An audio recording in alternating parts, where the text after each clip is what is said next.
પંકીડાને ઉડી જઈએ તમે જ શિખર રે, પંકીડાને ઉડી જઈએ તમે જ શિખર રે, મારા ભીત પ્રભુને જઈને કેજે દર્શન આપે રે, મારા ભીત પ્રભુને જઈને કેજે દર્શન આપે રે.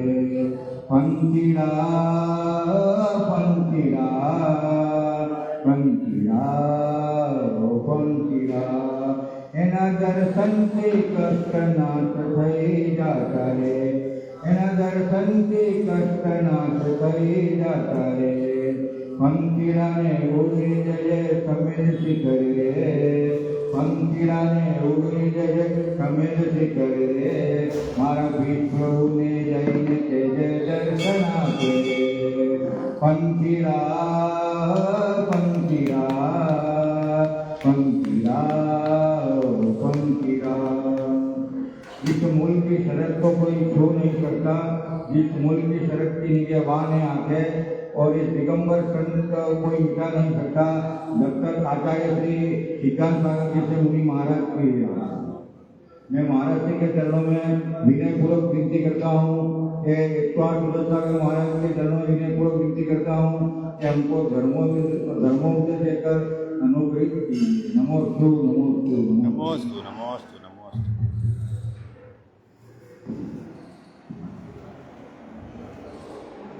उत्पौर्वाणि स्वाध्याय पृष्ठ पर क्रिया पूर्वचारण समीक्षा भाव पूजा वंदना शुद्ध भक्ति का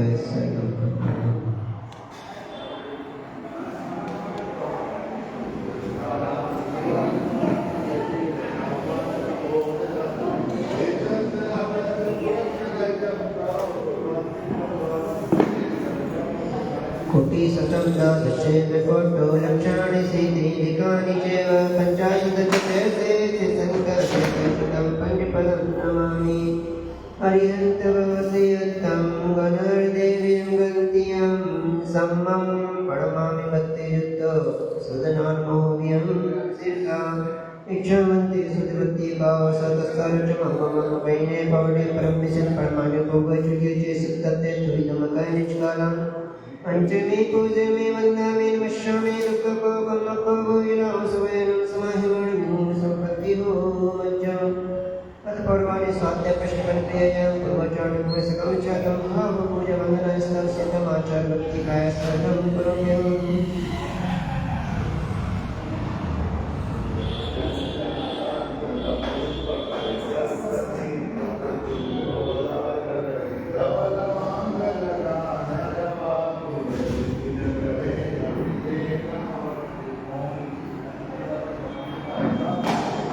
क्षत्रियदीपार्घ्येभ्यः सपर्धनपटुमतेभ्यः शिक्षितपण्डितेभ्यः नमो गुरुभ्यो गुरुगुरुभ्यः चतुर्भुजसमभ्ये पञ्चदशसन्दर्शे शिष्यानुभावस्वेदं मनीषदां वन्दे. गुरुभक्तिसंविनय नित्यसंसारसारं वरं सिन्नत्यक्षिकं मञ्जमरणभावन्ति नित्यवतमन्त्रं मनेकाध्यानविहोरां षट्कर्मा विरतस्तपोदन्दना साधुप्रिय साधुवा शीलं प्रावरणं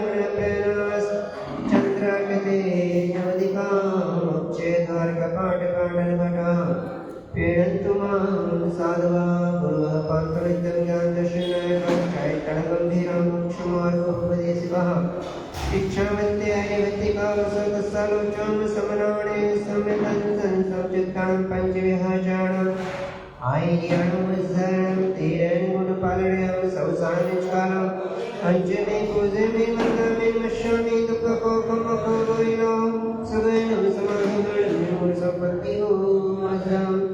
अनंतकाल से कृष्ण भगवान की जय. 24 तीर्थंकर भगवान की जय. अष्टम तीर्थंकर मूलनायक पदम प्रभु भगवान की जय. वर्तमान शासन नायक भगवान महावीर स्वामी की जय. परम पूज्य महातपस्वी महत्व मातंगी आचार्य विदेशी सरमती साजी महाराज की जय. परम पूज्य आचार्य श्री अमृत स्वामी जी महाराज की जय. परम पूज्य बुंदेलखंड के श्री आचार्य विदेशी सिद्धांत साजी महाराज की. परम पूज्य शक्रसी त्यागी अन्य त्यागी बस्ती सी पूर्वगा तीर्थ प्रणेता आचार्य भगवान श्री समता सागी महाराज की जय. गुरुदेव मुनि श्री सुबंध साजी महाराज की जय. अहिंसा में विश्व निश्चय धर्म की जय। शिवाणी माता देवराज काका महाराज, कृष्ण सागर महाराज की जय।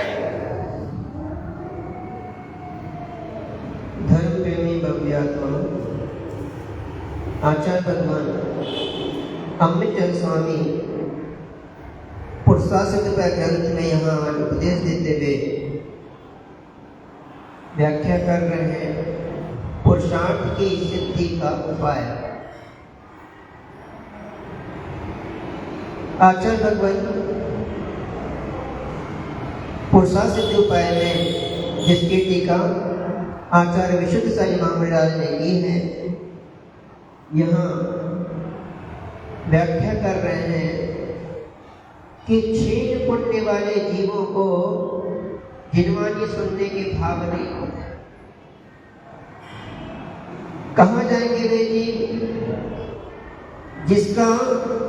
जिन जीवों का पुण्य क्षीण हो चुका है, जो भोगों में ही मात्र आ सकते हैं, जो पाप की क्रियाओं में लग्न हैं, वे जीव तो संसार को विधिगत करने वाली गोष्ठियों में जाकर के बैठे, परंतु निजात्म तत्व की गवेषणा गोष्ठी में बैठने के परिणाम नहीं होते। यही तो जीव के परिणामों की परीक्षा है कि पुण्य परिणामी जीव पुण्य क्षेत्र की ओर भागता है और पाप परिणामी जीव पाप क्षेत्र की ओर भागता है। विधि का विधान ही ऐसा है, किया तो जाए तो क्या किया जाए। जीव अपने आप को जानना नहीं चाहता। विधि का विधान ऐसा है, यानी कर्मों का विपाक कर्मानुसार ही होता है। आचार्य अमृतचंद स्वामी आज अभूतपूर्व चर्चा करने जा रहे हैं। वे अनादिकाल की भूल को सुधारने हेतु भव्यों को निर्मल भाव से संबोधन कर निज भूल को सुधारने की प्रेरणा दे रहे हैं। अंतर्दृष्टि को विशुद्ध कर लो, क्योंकि बाह्य आचरण की निर्मलता होने पर भी अंतरंग की निर्मलता के अभाव में कर्म निर्जला नहीं हो पाता। बाहर से तो जीव सारी क्रियाएं कर रहा है, बाहर सबका सब कुछ दिख रहा है, लेकिन आचार्य अमृतचंद स्वामी कह रहे हैं अपने अंतरंग को संभाल लेना। आपके मन में क्या चल रहा है, चित्त में क्या चल रहा है, हृदय में क्या हो रहा है, यह सिर्फ आप जानते हो, केवली का विषय। यदि मन में पाप है और बाहर से क्रिया करते चले जा रहे हो तो किंचित फल देकर के निकल जाए। इसलिए तीनों योगों से अपना कार्य सिद्ध होना चाहिए। अतः तत्व निर्णय विशुद्ध होना चाहिए। जब तक तत्व निर्णय नहीं होगा तब तक विशुद्धि में वृद्धि नहीं हो पाती। जैसे ही जीव का तत्व का निर्णय होता है उस समय संपूर्ण भय, आश्चर्य, अर्थ आदि भाव उपसमता को प्राप्त हो जाते हैं। अतः निज जाति का धर्म का ज्ञान होना भी अनिवार्य है, स्वयं का ज्ञान होना भी अनिवार्य है। आप अभी मनुष्य पर्याय में हैं। आचार्य भगवान कह रहे हैं यह मनुष्य पर्याय आपको यूं ही नहीं मिली है। क्यों मिली मनुष्य पर्याय? मनुष्य पर्याय को महान कहा गया। क्यों? क्योंकि ऐसे मनुष्य पर्याय में आपको परमात्मा बनने की शक्ति, ऐसे मनुष्य पर्याय में आपको 5 महावतों को धारण करने की शक्ति, ऐसे मनुष्य पर्याय आपको संयम धारण करने के लिए मिली है। लेकिन हम मनुष्य आज भोगों को ही अपना मान रहे हैं, भोग में ही आ सकते हैं। आज भोग छोड़ नहीं पा रहा, पाप स्वीकार नहीं कर पा रहा, पापों में ही आसक्त होता चला जा रहा है और धर्म पुरुषार्थ जीव आज नाम मात्र आज अर्थ पुरुषार्थ के करने में ही व्यतीत कर रहे हैं। जबकि सबको पता है यह धन संपत्ति व्यय हो जाने वाला नहीं, सब यही का यही धरा रह जाएगा। आत्मा भी यहाँ से निकलेगी, ये सुंदर शरीर भी ही रहेगा। साथ क्या जाएगा? विचार करना, सोचना। कर्म का फल, कर्म का का बंध जीव कैसे भोगता है, आराधना का तकोष, पुण्य का तकोष आदि ग्रंथों में आचार्य भगवंत ने पूर्वाचार्य ने कहा है। देखो, धन संपत्ति एवं कामनी घटना आपने सुनी होगी या पढ़ा होगा, स्वाध्याय किया होगा। समझना, जीव चतुर्वती भ्रमण में कैसे भटकता है, कैसे क्षण मात्र का पाप उसे दुर्गति में ले जाता है और सिवाय पछतावे के फिर कुछ रहता नहीं। तो मनुष्य पर रहे आपको संयम, व्रत, नियम, महाव्रत धारण करने के लिए मिली है और सम्यक पुरुषार्थ करने के लिए मिला है। इसके सम्यक पुरुषार्थ करना, जो जीव सम्यक पुरुषार्थ नहीं कर रहा है, तीर्थंकर भगवंत पूर्वाचार्यों की वाणी को स्वीकार नहीं कर रहा है, यथाशक्ति व्रत नियम संयम धारण नहीं कर रहा है और मात्र असंयम पर रह नहीं अपना जीवन व्यतीत कर रहा है, फिर नियम से उसकी दुर्गति होनी। घने वन में राजा और रानी मुनिराज को आहार कराया। नगर का राजा है और सर्वांग सुंदरी स्त्री उसके साथ है। फिर भी ऐसे राजा और रानी ऐसे घने वन में भी शुद्ध प्रासों को जल बनाते हैं, व्यवस्था करते हैं और इंतजार करते हैं काश कोई मुनिराज आ जाए। पहले उन मुनिराजों की भक्ति कर लूं, मैया मित्ती कर लूं, उनके चरणों का प्रक्षालन कर लूं, पूजन कर लूं, मैया मित्ती कर लूं और संसार के कार्यों को करने के पूर्व पहले उनके कर पात्र में अपने कर अर्थात हाथों से पहले उनको दान। मुनिराज का आगमन हुआ। मासूमवासी मुनिराज जिनका वो दिन का नियम था कि आज तो जंगल में ही आहार मिलेगा तो ग्रहण करूंगा, अन्यथा नहीं करूंगा। संयोग से विधि मिल गई। राजा और रानी ने नवदा भक्त से मुनिराज का पड़गाहन किया और त्रिस्तुति पूर्वक नवदा भक्ति सहित मुनिराज को आहार दे रहे हैं। प्रसन्न होते हैं,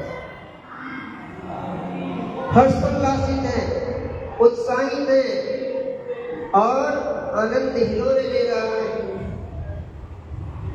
ऐसे मुनिराज आहार ले रहे हैं, राजा रानी आहार दे रहे हैं। कुछ ही क्षणों के बाद ऐसे घने वन में ही उस आहारचर्या को देखने के लिए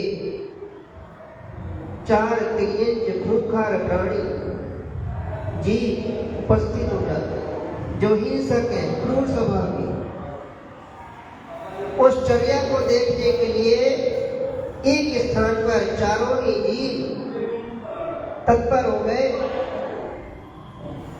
और वह चारों ही जीव अपने कसाय को,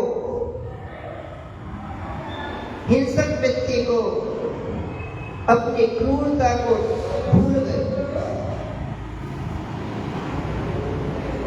अपने पैरों को हाथ की मुद्रा बना करके और उस आहारचर्या के दृश्य को शांत भाव से देख रहे हैं, अनुमोदना कर रहे हैं, विचार कर रहे हैं। अहो, यह राजा और रानी कितने धन्य हैं, मनुष्य पर रहने सार्थक है। नगर के राजा हैं, नगर की रानी है, लेकिन देखो ऐसे घने वन में भी ऐसे संतों को, ऐसे साधुओं को, ऐसे तपस्वियों को यह दान दे रहे हैं। यदि मुनिराज का आगमन न हुआ होता, यहाँ राजा और रानी न आए होते तो हमें यह दृश्य देखने को न मिलता। उस आहारचर्या के दृश्य को देख करके उनको जाति स्मरण हो गया।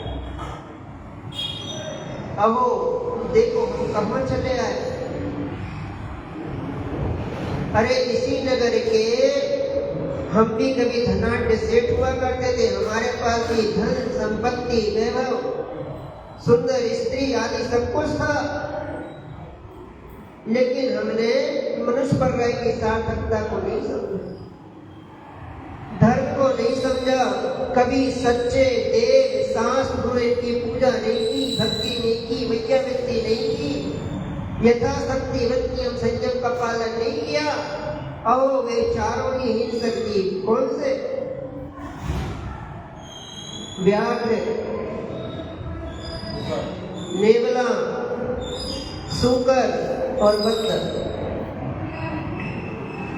वे चारों ही जीवों को अपना पूर्व भव याद आ गया। अहो देखो हम कहाँ चले आए, इसी नगर के वन में आज हमें मांस खाना पड़ा।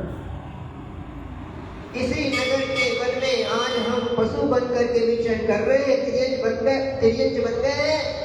क्षण मात्र का पाप ने हमारी मनुष्य पर राय को खंडित कर दिया, भूत हो गया। अहो देखो हमें भी मनुष्य पर राय मिली, लेकिन हमने मनुष्य पर राय की सार्थकता को सार को नहीं समझा। धन संपत्ति में हो शरीर का भी दुरुपयोग कर ले। अब आंखों से टप टप आंसू उनके बहते चले जा रहे हैं, भावना व्यक्त कर रहे हैं। अहो प्रभु, सच्चे देव शास्त्र गुरु जिन धर्म की आज्ञा यथाशक्ति पालन न करने के कारण वहां से पहले हम नरक गति में गए, वहां से आकर के आज इस तिर्यंच पर्याय में पशु बन करके विचरण कर रहे। आज हमारे सुंदर सुंदर हाथ, सुंदर सुंदर शरीर परिवर्तित हो। जहां हम मांस का नाम सुनने से भी भयभीत होते थे, जहां ग्लानि होती थी, घृणा होती थी, आज हमें इस पशु पर्याय में तिर्यंच गति में क्या करना पड़ रहा है? और मांस खाना पड़ रहा है, अभक्ष खाना पड़ रहा है, छेदन भेदन भूख प्यास आदि को सहन करना पड़ रहा है। विचार कर रहे हैं, अहो हमें फिर से मनुष्य पर मिल जाए, फिर से हमें वह शक्ति मिल जाए। अब हम मनुष्य पर का दुरुपयोग नहीं करेंगे, धन संपत्ति वैभव का दुरुपयोग नहीं करेंगे, पुनः मनुष्य पर मिल जाएगी। तो जैसे यह राजा और रानी मनुष्य पर को सार्थक कर रहे हैं, ऐसे संतों की सेवा ऐसे घने जंगलों में कर रहे हैं, नवदा भक्ति सही त्रिशक्ति पूर्वक आहार दान दे रहे हैं, वैयामित्री करने में तत्व है। इसी प्रकार से हम भी अपने जीवन को सार्थक करेंगे। एक बार पुनः में मनुष्य भाव में राजा और रानी एक उस दृश्य को देख रहे हैं कि हो यह व्याघ्र, यह सूगर, यह बंदर, यह नेवला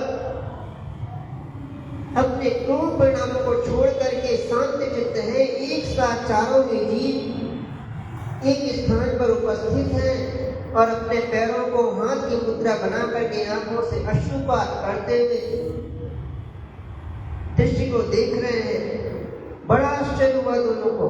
जब आहार हो गया तो रानी ने मुनिराज से पूछा, अहो स्वामी, यह आश्चर्यकारी दृश्य, यह घटना, यह चारों के जीव क्रूर हिंसक मांसभक्षी व्याघ्र, सूकर, नेवला, बंदर, ये चारों ही जीव आंखों से अश्रुपात क्यों कर रहे, क्यों रो रहे हैं? अपने पैरों को हाथ की मुद्रा बना करके इस तरह से हाथ जोड़ करके यह क्या भावना रख रहे हैं? और यह कौन है? ये इतने शांत कैसे हो गए? और यह क्या भावना रख रहे हैं स्वामी? क्या कारण इनके रोने का? मुनिराज ने अवधि ज्ञान के माध्यम से तत्काल बता दिया। हे राजा और रानी, आज आपने जो आहार दान दिया है, जो आपने वैयामित्री की है, जो नवदा भक्ति की है, जो यहाँ स्तुति प्रशंसा गुणानुवाद किया है, इस दृश्य को देख करके इनको अपना पूर्व भव याद आ गया। अहो राजा और रानी, कभी इसी नगर के यह धनाढ्य सेठ हुआ करते थे, मनुष्य पर इनको भी मिली, यह भी सब उच्च कुल के थे, लेकिन अपने जीवन में इन्होंने दान नहीं किया, धर्म का पालन नहीं किया, सच्चे देव शास्त्र गुरु इनको नहीं समझा, इनको नहीं जाना, इनकी पूजा भक्ति वैयामित्री नहीं की, और मात्र चारों कसायों में ही यह जीव आसक्त हो गए, पाप को पाप नहीं समझा, और वह पाप आज इनकी मनुष्य पर्याय को खंडित करके छीन करके ये तिर्यंच गति में ले गए। इसलिए इनको पूर्व भव याद आ गया। अब इस कारण से यह पछता रहे कि देखो मनुष्य पर रहा है, हमें भी मिली थी, हमें भी सुंदर शरीर मिला था, हमें भी धन संपत्ति वैभव सब कुछ मिला, लेकिन दिव्य शास्त्र गुरु को हमने नहीं समझा, नहीं जाना। माँ जिनवानी के वचनों का, पूर्वाचारों का, तीर्थंकरों की वाणी को स्वीकार नहीं कहीं किया, परिणाम तिरिंज पर रहे में हम भटक। और यह हे राजा और रानी भावना भा रहे हैं, पुनः हमें मनुष्य पर्याय मिल जाए और मनुष्य पर्याय को प्राप्त करके हम भी अब संयम धारण करके, साधु बन करके, संत बन करके, महाव्रत को स्वीकार करके अपनी आत्मा कल्याण करेंगे। अब हमें दुर्गति नहीं करनी। वे चारों ही अपनी भाषा में मुनिराज से करबद्ध प्रार्थना कर रहे, सुप्रभात करते हुए, स्वामी किरण गति से मुक्त कर दो, मार्ग बता दो, अब हम कौन से मार्ग पर चले, अब हम क्या करें, कौन सी क्रिया करें कि हम दुर्गति से बच जाएं, हमें किरण गति में नहीं रहना। सच्चा मार्ग क्या है स्वामी? जो हमने भूल की, जो हमने पूर्वों में पाप किए, आज हम उसके लिए आपसे पश्चाताप करते हैं, आपसे क्षमा मांगते हैं। स्वामी हमें प्राप्ति दीजिए, सच्चा मार्ग बताइए। अब हम साधु तो नहीं बन सकते, धीरेन्द्र साधु बन सकता है क्या? अब साधु नहीं बन सकते, लेकिन हाँ संयम धारण करने की सामर्थ्य उसमें है, सही नहीं बन सकता। तो भव्य आत्मा यहाँ आचार्य अम्बिका स्वामी समझा रहे, अपने परिणामों को संभाल करके रखना, अपने मन को संभाल करके रखना, अपने योग को संभाल करके रखना, विचलित मत हो जाना। यह सुंदर शरीर, धन एवं संपत्ति, 5 इंद्रिय, 8 अंग जो भी मिला है, यह सब सच्चे देव साधु की भक्ति का प्रभाव। धर्म करना छोड़ मत देना, सच्चे देव साधु को भूल मत जाना। क्षण मात्र का पुण्य आपके असंख्य भवों के पापों को क्षण मात्र में नष्ट करने की शक्ति रखता है। शरीर में भयंकर रोग हो जाए, व्याधि हो जाए, तो आप क्या ग्रहण करते हो? शरीर में रोग को समाप्त करने के लिए क्या करते हो? हाँ, दवा खाते हैं, उपचार कराते हैं, और भयंकर से भयंकर रोग आदि हो, घाव हो, फोड़ा हो, फुंसी हो, कैसा भी रोग हो, कितना बड़ा रोग, और दवा कितनी सी होती है? हाँ, जितना बड़ा रोग होता है उतनी बड़ी दवा होती है क्या? कितनी बड़ी होती है दवा? एक छोटी सी गोली, एक छोटा सा इंजेक्शन, और क्या एक गोली खाने से वह रोग समाप्त हो जाता है? नहीं होता। इसी प्रकार से भगवान आचार्य को यहाँ समझा रहे हैं, जैसा रोग है उस अनुसार आपको औषधि दी जाती है। एक बार में रोग समाप्त नहीं होते, धीरे धीरे उन औषधि को ग्रहण करते जाओगे तो धीरे धीरे सने सने वह रोग भी समाप्त हो जाएगा। इसी प्रकार से जिनेन्द्र की भक्ति, गुरु की उपासना और आपका श्रद्धा धीरे धीरे अनंत अनंत कर्मों को क्षय करने में सक्षम होगा। धीरे धीरे सारे पाप कर्म समाप्त हो जाएंगे, लेकिन तभी होंगे जब आपकी श्रद्धा, आस्था सच्चे देव शास्त्र पर अटूट बनी रहे। श्रद्धा मजबूत बना करके रखना। यदि श्रद्धा आपका टूट गया, आस्था समाप्त हो गई, आपको सच्चे देव सर्व पे विश्वास नहीं है, तो आपके कर्मों की निंदा नहीं होगी। आज अरिहंत तो सत्य साक्षात नहीं है, लेकिन इन पत्थर की प्रतिमा में यदि आप आदिनाथ को आदिनाथ मान रहे हैं, पदम प्रभु को पदम प्रभु मान रहे हैं, महावीर स्वामी को भगवान महावीर स्वामी मान करके पूज रहे हैं, उपासना कर रहे हैं, भक्ति कर रहे हैं, वंदना कर रहे हैं, तो पार हो जाओ। भरत चक्रवर्ती ने भगवान आदिनाथ के समोषण में एक बार जिज्ञासा रखी, स्वामी आपको केवल ज्ञान की प्राप्ति हो चुकी, कुछ समय के बाद आप मोक्ष चले जाएंगे। अभी तो हमारा पुण्य है कि हम आपके दर्शन भी कर रहे हैं, वंदन भी कर रहे हैं, पूजा भी कर रहे हैं, समोषण में आ जा रहे हैं, साक्षात आपको देख रहे हैं, सब कुछ साक्षात आपका कर रहे हैं, लेकिन जब आपका मोक्ष हो जाएगा यह समोषण, फिर क्या होगा? विघटित हो जाएगा, फिर यह समोषण नहीं रहेगा। फिर हम जैसे पापी जीव अपना कल्याण कैसे करेंगे? हम कैसे अपनी आत्मा कल्याण करेंगे? कौन हमें मार्ग बताने वाला है? आपके जाने के बाद हम क्या करेंगे कि उन पाप कर्मों का क्षय हो जाए, कर्मों के निजरा हो गए और पुण्य की वृद्धि हो। तो भगवान आदिनाथ स्वामी ने भरत चक्रवर्ती से कहा था, हे भरत चक्रवर्ती, यह सत्य के भी केवल ज्ञान है।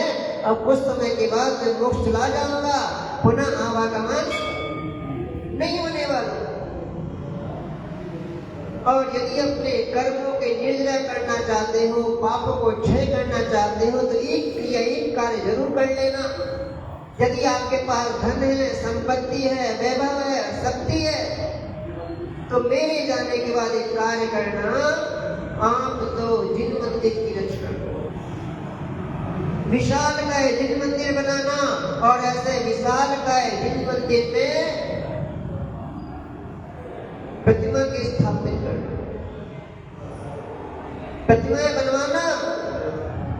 और ऐसे प्रतिमाओं के समक्ष यदि आदिनाथ में आप आदिनाथ मान करके पूजा कर रहे, भक्ति कर रहे, मैयावृत्ति कर रहे, गुणानुवाद कर रहे, प्रशंसा कर रहे, स्तुति कर रहे, नमस्कार कर रहे हैं, तो वही पुण्य मिलने वाला भरत चक्रवर्ती जो साक्षात समोषण में भी मिल रहा है।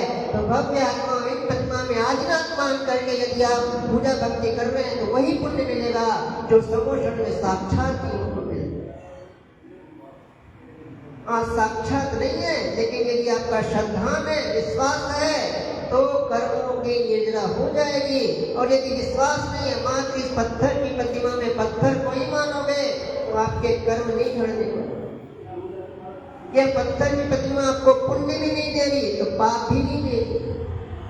आपका श्रद्धा है, आस्था है, विश्वास है, तो इन्हीं पत्थर की प्रतिमा से कर्मों की निर्जरा भी है और पुण्य की वृद्धि भी है। और यदि नहीं है, तो इन्हीं पत्थर की प्रतिमा से आपके पाप कर्म भी बन जाएंगे। निर्णय स्वयं के हाथ में है कि हमें क्या करना।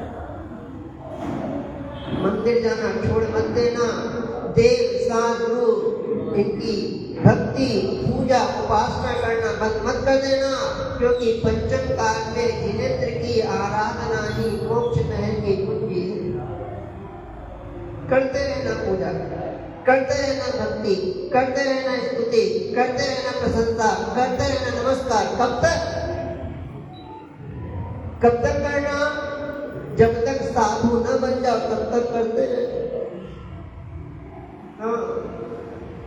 यथाशक्ति करते रहना, जितनी आपकी शक्ति है उतनी भक्ति करते रहना। ये मुनिराज कह रहे हैं, ओहो हे राजन, इन चारों ही जीवों ने पूर्व भाव में मनुष्य पर राय की शक्ति का, धन संपत्ति की, वैभव संपत्ति का सबका दुरुपयोग कर लिया, कसाय में आसक्त हो गए, पापों को करने में लगे रहे, पापों को स्वीकार नहीं किया। परिणाम मनुष्य पर राय से आज त्रियक्ष पर राय में आ गए। अब वे रो रहे हैं, बिलख रहे हैं, पश्चाताप कर रहे हैं, स्वामी दुर्गति से छुड़ा दो, मार्ग बताओ सच्चा, अब हम इस त्रियक्ष पर राय से कैसे छूटे, कौन से मार्ग पर चले, अब हम क्या करें। मुनिराज ने धर्म उपदेश देना प्रारंभ किया, कहो अब मांस नहीं खाना, हिंसा मत करना, अभक्षण मत करना, किसी को मारना नहीं, सताना नहीं, पीड़ा मत देना। अब अनुव्रतों का पालन करना। कितने अनुव्रत? 5 अनुव्रत। कौन से? क्योंकि उनमें महावत धारण करने की शक्ति नहीं है, लेकिन अनुव्रती तो बन सकते हैं। 5 अनुव्रतों का पालन करना, 3 गुणव्रतों का पालन करना, 4 शिक्षाव्रतों का पालन करना, और अब शुद्ध शाश्वत अन्य जल को यथाशक्ति ग्रहण कर। उन चारों ही जीवों ने जैसे ही मुनिराज की वाणी को सुना, तत्काल श्रद्धान कर लिया। अहो सच्चा मार्ग यही है जो मुनिराज बता रहे हैं। हे स्वामी, आज से मांस का त्याग करते हैं, अभक्ष नहीं खाएंगे, आग से किसी को पीड़ा नहीं देंगे, कष्ट नहीं देंगे, हिंसा नहीं करेंगे, किसी को मारेंगे नहीं, सताएंगे नहीं, स्वीकार करते हैं। अब उन जीवों ने मांस खाना छोड़ दिया, अभक्ष खाना छोड़ दिया, रात्रि में अन्य जल का सेवन उन्होंने बंद कर दिया, त्याग कर दिया। वो नहीं ग्रहण करेंगे स्वामी, आपके सत्य मार्ग को स्वीकार कर नियम ले लिया, 2 प्रतिमा ले ली, चतुर्थ पुण्य स्थान से पंचम पुण्य स्थान पे चले आए। अब वे नील संयमी बन गए। मुनिराज ने उनको व्रत प्रदान कर दिए, 5 व्रत, 3 व्रत, 4 शिक्षा व्रत, रात्रि में अन्न जल का त्याग, अभक्ष का सेवन नहीं, मांस आदि का त्याग, किसी को मारना, सताना, काटना, पीटना नहीं। अब विचार करना, आप मनुष्य पर राय में हैं, आप संयम पालन करने से भयभीत होते हो, डरते हो, आप कहते हैं हमें सामर्थ्य नहीं है, हमसे पालन नहीं होगा। भव्य आत्मा मनुष्य पर राय में यदि आप संयम पालन नहीं करोगे, संयम ग्रहण नहीं करोगे, तो फिर कौन सी पर राय आपको चाहिए? आपको पता है नरक गति के पालन हो नहीं सकता, हो कर नहीं पाओगे। देह पर राय में भी आप संयम चाह करके भी धारण नहीं कर पाओगे। बस 2 ही पर राय आपके पास में बसती है, मनुष्य और त्रियंज। अभी मनुष्य पर राय में हो, लेकिन अभी कह दे भैया संयमी बन जाओ, संयम ग्रहण कर लो, मद्य मांस मधु का त्याग कर दो, अभक्ष का त्याग कर दो, शुद्ध अन्न जल ग्रहण करना। अभी आप हाथ जोड़ दोगे, महाराज आप ही करना, हमसे ना हो, हम पालन नहीं कर पाएंगे। हे भव्य आत्मा, यदि ऐसे मनुष्य पर राय में आप संयम का पालन नहीं कर पाओगे, अभक्ष भी नहीं छोड़ पाओगे, फिर आप कौन सी पर राय में छोड़ोगे? क्या आपको यह मनुष्य पर राय अभक्ष ग्रहण करने के लिए मिली, मांस खाने के लिए मिली, रात्रि में अन्न जल के सेवन करने के लिए मिली? क्यों मिला है? किसने मिला है? भोगों में आसक्त रहने के लिए, पापों को करने के लिए, या कर्मों के निद्रा करने के लिए मिली है? क्यों मिली आपको मनुष्य पर राय? उन त्रियंजों ने 2 प्रतिमाओं का पालन कर लिया। विचार करके बताना, अब जिन्होंने मांस का त्याग कर दिया, हिंसा करना छोड़ दिया, अभक्ष खाना छोड़ दिया, अब उन्हें शुद्ध प्राशुद्ध अन्न जल चाहिए। क्या ग्रहण किया होगा उन्होंने? उस हिंसक व्याघ्र ने, उस बंदर ने, उस सुकर ने और उस नेवले। आप कहते ना हमसे संयम पालन नहीं होता, हमारा हम नहीं कर पाएंगे। उन त्रियंजों ने फिर कैसे पालन किया? चलो उस दिन चौका लगाया है उन्होंने, वो एक दिन उनको शुद्ध आहार पानी आदि व्यवस्था बना दी होगी। उसके बाद अब राजा रानी नित्य तो रहेंगे नहीं। मुनिराज ने आहार किया, चले गए, राजा रानी ने भी आहार कराया, अब अपने स्थान पे गए। अब बाकी का शेष समय जितनी उनकी आयु है, अब जीवन पर्यंत ऐसे घने मन के उनको शुद्ध अन्न जल चाहिए। क्या व्यवस्था है त्रियंजों की? हमको कैसे जीवन यापन करेंगे? न उनके पास हाथ है, न सुंदर शरीर है, न बर्तन वस्त्र आदि है, और न उनके पास घर है, और न उनके पास अब कोई मनुष्य है कि उनकी कोई व्यवस्था बना सके। अब उनने कैसे पालन कर लिया वो 2 प्रतिमाओं का संयम का? इसलिए आचार्य रविशंकर महाराज को कहना पड़ेगा, आप से अच्छे त्रियंज श्रेष्ठ। एक बार गुरुदेव की, संतों की, साधु की वाणी सुनी, तत्काल ही सारे पाप कार्यों को पाप मान करके तत्काल त्याग कर दिया और अपना आत्म कल्याण करने में रत हो जाते हैं। पार हो गए त्रियंज जी, लेकिन आप पार नहीं हो पाए। आप संयम लेने से डरते हो, अभक्ष छोड़ने से डरते हो, रात्रि में अन्न जल के सेवन करने से भयभीत हो जाते हो। रात्रि में भी अन्न जल यदि ग्रहण कर लिया तो सोने के पूर्व एक बिस्लेरी का बोतल और रख के सो, कहीं प्यास लग गई तो इसी भय से तो लेते नहीं। कहो भव्य आत्माओं, विचार करो, देखो सहन कोई कम नहीं हुआ है। आप क्या तो पंचम काल में सहन नहीं है, पंचम काल में हमसे सहन नहीं होता है। भव्य आत्माओं बताओ, आप क्या आप चौथे काल में मुनिराज होते थे कि नहीं होते थे? क्या चौथे काल में मुनिराज केस नोश नहीं करते थे? क्या एक समय आहार नहीं करते थे? क्या पद विहार नहीं करते थे? क्या 22 वर्षों को सहन करते थे कि नहीं करते थे? चौथे काल में साधु थे कि नहीं थे? पंचम काल में साधु है या नहीं है? क्या पंचम काल के साधु केशवश नहीं कर रहे? क्या एक समय आहार नहीं कर रहे? क्या 22 परिसर सहन नहीं कर रहे? क्या 28 गुण का पालन कर रहे कि नहीं कर रहे? हाँ, कर रहे हैं ना। चौथे काल में त्रियज्ञ थे कि नहीं थे? पशु पक्षी थे कि नहीं थे? पंचम काल में त्रियज्ञ है कि नहीं है? पशु पक्षी है कि नहीं है? चौथे काल में मनुष्य थे कि नहीं थे? पंचम काल में मनुष्य है कि नहीं है? देखो, चौथे काल के साधु संत भी प्रकृति के अनुसार 28 गुण का पालन करते थे, पंचम काल में भी कर रहे यथाशक्ति।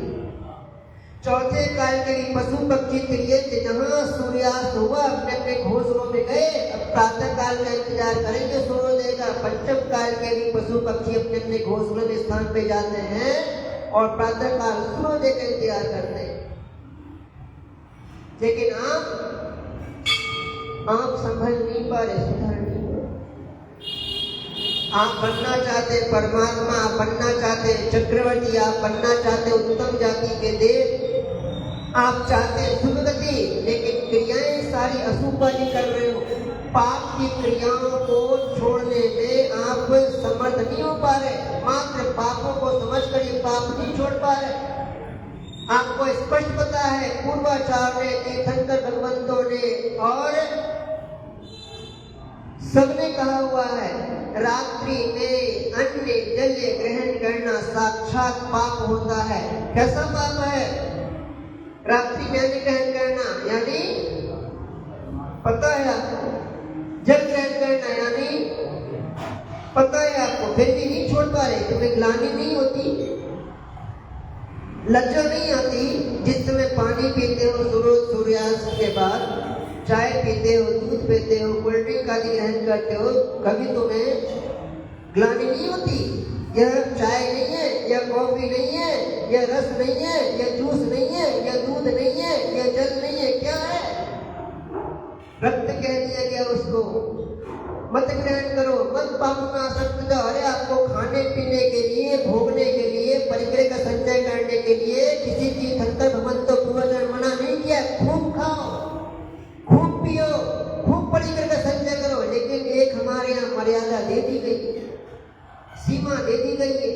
आप सूर्यास्त के पूर्व जितना खाना पीना करो, लेकिन शुद्ध अन्न जल ग्रहण करना आपको मनुष्य पर मिल चुकी है। संयम ग्रहण करने की आपको शक्ति मिली है, अवश्य छोड़ने की आप में सामर्थ्य है। उन त्रियज्ञों ने छोड़ दिया, त्याग कर दिया। अब क्या ग्रहण किया होगा उन्होंने? जैसे दो प्रतिमाओं का पालन उन्होंने कर लिया, ऐसे घने जंगल में रह करके, तो उनकी व्यवस्था बताई। अब वे पेड़ पौधों से फल को भी नहीं तोड़ेंगे, क्योंकि उनको पता चल गया, मुनिराज ने कहा था हिंसा होगी, पीड़ा मत देना, कष्ट मत देना, सताना नहीं। क्योंकि पेड़ों से फूल और फलों को तोड़ने में भी हिंसा, अलग कर दिया तो हिंसा हो, लेकिन वह तोड़ेंगे नहीं। वनस्पति का एक जीव की रक्षा करनी है, घास, अब उस घास को भी पृथ्वी से नहीं उखाड़ेंगे, नहीं निकालेंगे, क्योंकि उन्हें पता है घास में भी जीव है। कौन से? एक इंद्रिय जीव है, ध्यान रखना। तो घास पे अपने आंखों की रोशनी बढ़ाने के लिए चलना मत, अन्यथा अपनी आंखों की रोशनी बढ़ाने के लिए आप अभी घास पे चल रहे हैं। आपकी सामर्थ्य है, आप शक्तिशाली है, भविष्य में जाकर के आपको कर्म का फल भुगतना पड़ेगा। आपने दूसरे की आंखों की रोशनी छीन करके अपनी आंखों की रोशनी बढ़ा, पुण्य के उदय से बढ़ जाए, लेकिन भविष्य में फल भोगना, अंधे बन जाओ।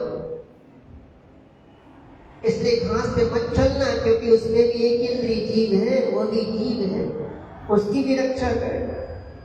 तब वे त्रियज्ञ ग्रहण करेंगे। क्या ग्रहण करेंगे?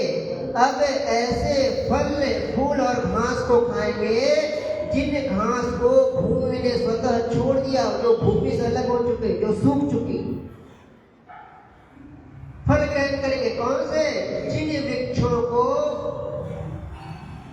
जिन फलों को वृक्षों ने स्वतः छोड़ दिया है, जो आप टूट करके गिर चुके हैं, अलग हो चुके हैं। ऐसे पत्ते, ऐसे फूलों को जो वृक्ष से स्वतः अलग होकर के गिर चुके हैं, झड़ चुके हैं, ऐसी सूखी घास और ऐसे फल और फूल, पत्ते आदि को ग्रहण करके वे अपना जीवन यापन कर रहे हैं। ये उनकी हुई खाने की व्यवस्था। अब उनको पीना है शुद्ध प्राप्त जल। कौन उनको शुद्ध देगा पानी? कहाँ से लाएंगे? छना हुआ पानी या गर्म पानी शुद्ध? पिलाने जाओगे बाघ को, बंदर को, नेवले को, सूगर को, लेकिन चाहिए उनको प्राशुद्ध जल। कैसे ग्रहण करेंगे? कहाँ से लाएंगे? हाँ, त्रियंचक व्यवस्था बता दी। शुद्ध प्राशुद्ध कौन सा है? जो नदी, तालाब, पहाड़, चट्टानों, झरनों से बहता हुआ आ रहा, बह रहा, स्वच्छ है। या ऐसे नदी, तालाब, कुआं, झरना, बावड़ी का जल जिसमें सूर्य का प्रकाश पहुंच रहा है, वह उनके लिए शुद्ध और प्राशुद्ध है। ऐसे अन्न और जल को ग्रहण करके वे दो प्रतिमाओं का पालन करके अपना जीवन यापन करते हैं। उन चारों ही त्रियंच जीवों ने, व्याघ्र ने, नेवले ने, सूकर ने, बंदर ने संयम का पालन कर लिया।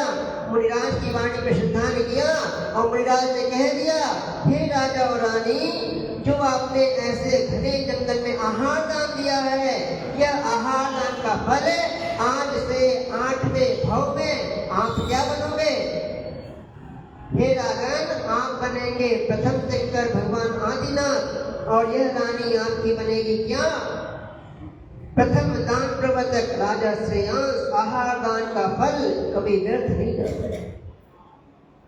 8वें भाव में आप राजा, हे राजन, आप बनेंगे आदिनाथ भगवान, और आपकी यह श्रीमती बनेगी राजा श्रेयांस। और यह चारों ही व्याघ्र, सूकर, बंदर और नेवला 8वें भाव में आपके ही परिवार में आपके पुत्र के रूप में उत्पन्न होकर के आपके साथ ही परंपरा से ये मोक्ष जाएंगे।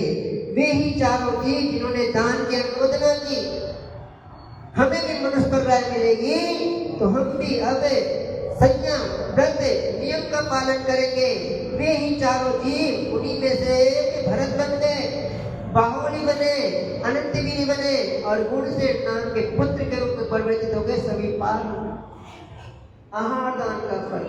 इसलिए कहा जाता है भव्य आत्माओं, कभी आहार दान देना छोड़ मत देना। आहार दान जरूर देना। यदि आप आहार दान देने की शक्ति नहीं रखते हो तो कम से कम अनुमोदना करने पहुंच। सबसे पहले चंचला लक्ष्मी का सदुपयोग करना, दान देने की सामर्थ्य हो, स्वयं चौका लगाना, स्वयं आहार देना। और यदि दान देने की आपकी सामर्थ्य नहीं है, आपको लगता नहीं हम चौका लगाने में समर्थ नहीं है, हमसे नहीं हो पाता है, तो कम से कम देखने पहुंच जाना, बाहर से खड़े होकर के अनुमोदना कर लेना, हे प्रभु हमें भी कभी ऐसी मनुष्य प्रजा में इतनी शक्ति देना कि जिन हाथों से आज हम धन का संचय कर रहे हैं, जिन हाथों से आज हम पाप कर रहे हैं, हे प्रभु कभी हम भी इन्हीं हाथों में क्या करें, आपकी तरह अंजलि बना करके हम भी एक दिन आहार दान ले सके, हम भी साधु बन सके। इतना तो कर सकते हैं। उन चारों ही जीवों ने इतना ही तो किया था। प्रभु हमें भी मनुष्य भाव मिल जाएगा तो हम भी क्या करेंगे? हम भी इसी प्रकार से महामंत्र को धारण करके हम भी अपने गर्भपात में एक दिन आहार ग्रहण करेंगे, साधु बनेंगे और साधु बन करके आत्मा का कल्याण करेंगे। देखो वे संत जंगल में पहुंच गए, राजा रानी ने घने वनों में आहार कराया, शुद्ध प्राप्त पानी जल की व्यवस्था की। उन चारों विद्यजों ने अनुमोदना कर ली। परिणाम देखो, चारों ही जीव भी पार हो गए, वे राजा रानी भी पार हो गए, और मुनिराज भी पार हो गए। दान का फल कभी व्यर्थ नहीं जाता, लेकिन शर्त रख दी गई, दान भी देना तो कैसा? त्रिशुद्धि पूर्वक, नवता भक्ति सहित, और दान दे करके आपको हर्ष होना चाहिए, उल्लास होना चाहिए, प्रसन्नता होना चाहिए। सप्त गुण से युक्त होकर के जो दान देते हैं तब वह दान का फल आपको मिल सकता। भव्य आत्माओं, पंचम काल में सच्चे देव, सांस, गुरु यही मोक्ष महल की कुंडी है। यथाशक्ति की भक्ति करके अपनी आत्मा कल्याण करना। उन चारों ही जीवों ने मांस का त्याग कर दिया, अपक्ष का त्याग कर दिया, असंयम का त्याग कर दिया और दो प्रतिमाओं का पालन करके आज ये सभी परमात्मा बन गए। आप भी यथाशक्ति संयम ग्रहण करके, यथाशक्ति दान दे करके, यथाशक्ति अपनी आत्मा कल्याण करने में रत हो जाना। असंयम पर श्रेष्ठ नहीं है।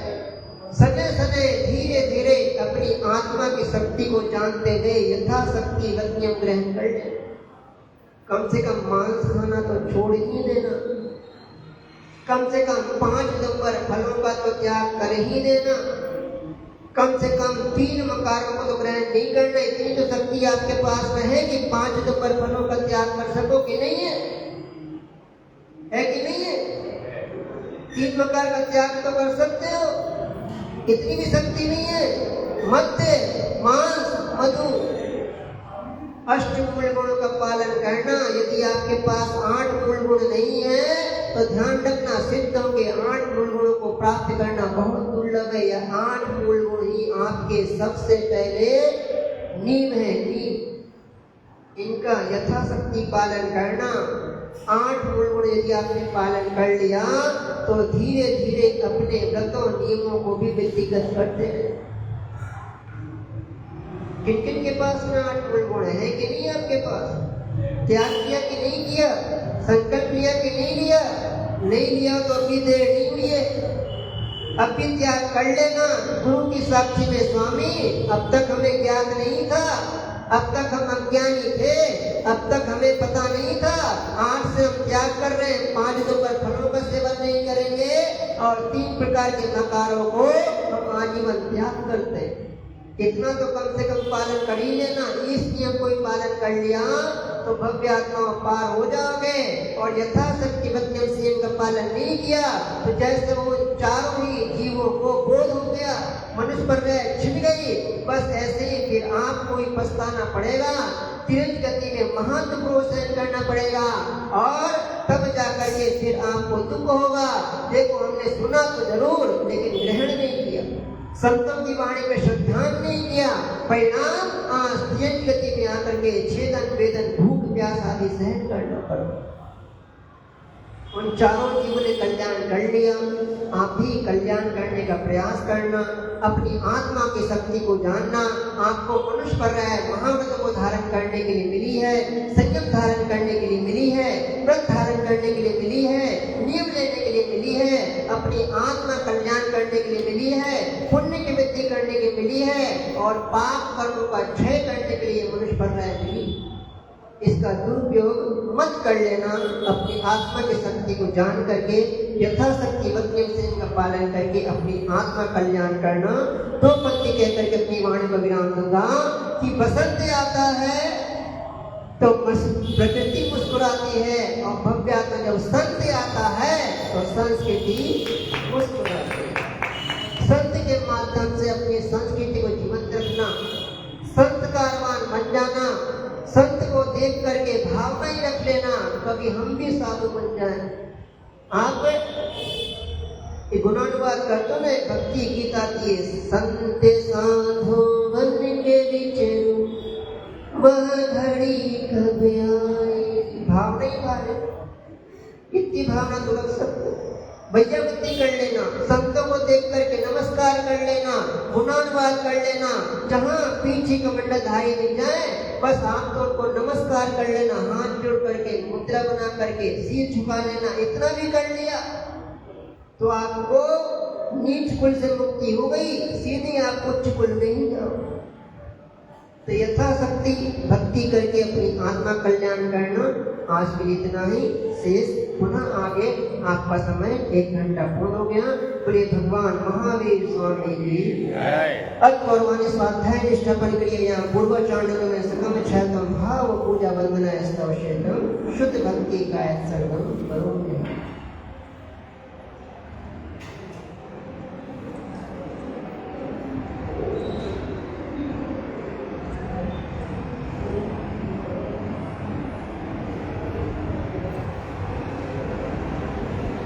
कोटिशतं द्वादशैवकोटो लक्षाणि चैव पञ्चाशदशसहस्र सङ्गमे दशतं पञ्चपदं नमामि हरिहन्तभासे यत्तं गणहृदयं गन्ध्यं सम्मं प्रणमामि गद्ययुद्धो सुधनानुभव्यं शिरसा इच्छामन्त सद्वती भाव स्वतःसलचमं पैने गौणे परमेश्वर परमाने को वैखड्य चे सुतथै थोई धमकाय निचगल उच्चमे पूजमे वन्दामे नमस्यामि दुःखपापं नखोइला सुबैरं समाहि गुणविमूढ संपत्ति हो मज्जं अनंतान सत्यमेष्ट भगवान की जय। चौबीसों तीर्थंकर भगवान की जय। इनकम नौकरों राजाओं की जय। जिनवाणी माता